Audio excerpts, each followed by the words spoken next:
Bonjour, bonsoir, j'espère que vous allez bien. Alors, on se retrouve dans une nouvelle vidéo dans laquelle je vais parler de nos mains. Dormir sur sa main, le fait de dormir sur sa main peut provoquer un engourdissement temporaire dû à une compression nerveuse et à une mauvaise circulation sanguine. S'endormir sur son bras peut exercer une pression supplémentaire sur la main. Dormir avec le poignet plié peut également provoquer un engourdissement. Alors le conseil que je peux vous donner, c'est de changer de position. Le fait de changer de position devrait suffire à soulager l'engourdissement. Cependant, nous sommes souvent inconscients pendant notre sommeil et ne pouvons donc pas changer de position. Ça peut arriver de se réveiller la nuit ou au petit matin avec des sensations de lourdeur, les mains lourdes, les mains gonflées. Ça peut parfois picoter. On essaye de la soulever, mais elle tombe. On n'y arrive pas. Ça peut être dû à une faiblesse musculaire. Le premier réflexe, c'est de serrer comment dirais-je, serrer le poing pour la réouvrir ou la resserrer.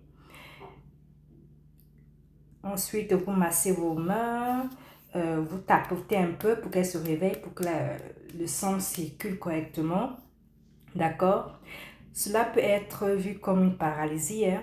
Cela peut être effrayant au début, mais restez calme et respirez profondément pour ne pas tomber dans les paumes. Si ça persiste, si votre main ne redevient pas à la normale, alors consultez immédiatement un médecin. Bien sûr, il y a d'autres facteurs et causes qui peuvent expliquer les mains engourdies. Ici, je me suis juste concentrée sur le cas du sommeil. Cependant, ça peut être par rapport à votre mode de vie, par exemple la consommation excessive d'alcool, à votre alimentation, si vous avez une alimentation inflammatoire. Il y a aussi, je me rappelle, à la télé, quand je regardais encore la télé, il y avait une pub qui passait souvent à la télé qui disait « Ne mange pas trop gras, trop sucré, trop salé ».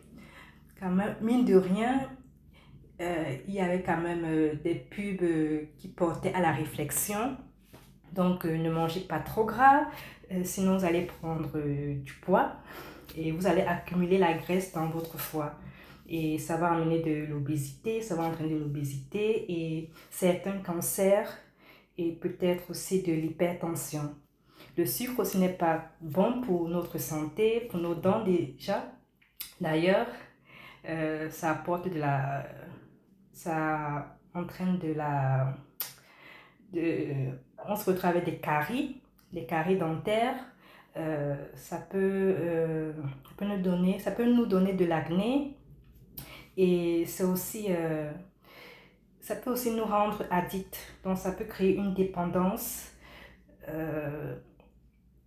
peut créer une dépendance et nous rendre addicts à toujours consommer, à toujours vouloir consommer du sucre, quoi. Ça va libérer de la dopamine dans le cerveau et ça va nous rendre addicts. Donc, on peut manger ça peut-être 1 heure avant une rupture des sucreries. Après 1 ou 2 heures plus tard, on aura encore envie d'en consommer. Donc, ça va nous inciter à vouloir toujours plus consommer, quoi. Et il y a aussi le sel raffiné qui peut aussi favoriser la rétention d'eau, le surpoids et affaiblir nos os. Ça peut aussi entraîner de l'hypertension et de l'AVC. Donc, mangez moins gras, moins de sucre, réduisez votre taux de sucre et votre taux de sel. Ça peut aussi être par rapport au fait que vous ne buvez pas suffisamment d'eau. Le corps va se déshydrater, donc buvez plus d'eau. Un apport en eau suffisant peut prévenir l'engourdissement. Ça peut aussi être par rapport à une carence nutritionnelle, notamment en vitamine B12, qui est essentielle au bon fonctionnement du système nerveux et de notre métabolisme.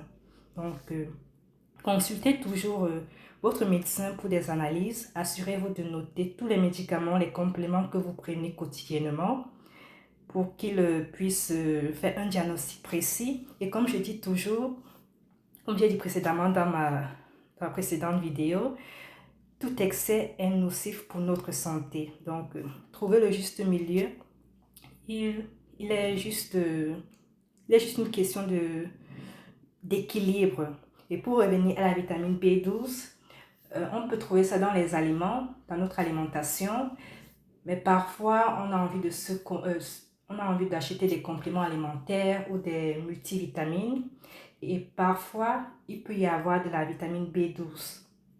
Et sachant pas que on a suffisamment de vitamine B12, on peut en consommer et on peut être en excès. On peut avoir un taux de vitamine B12 élevé.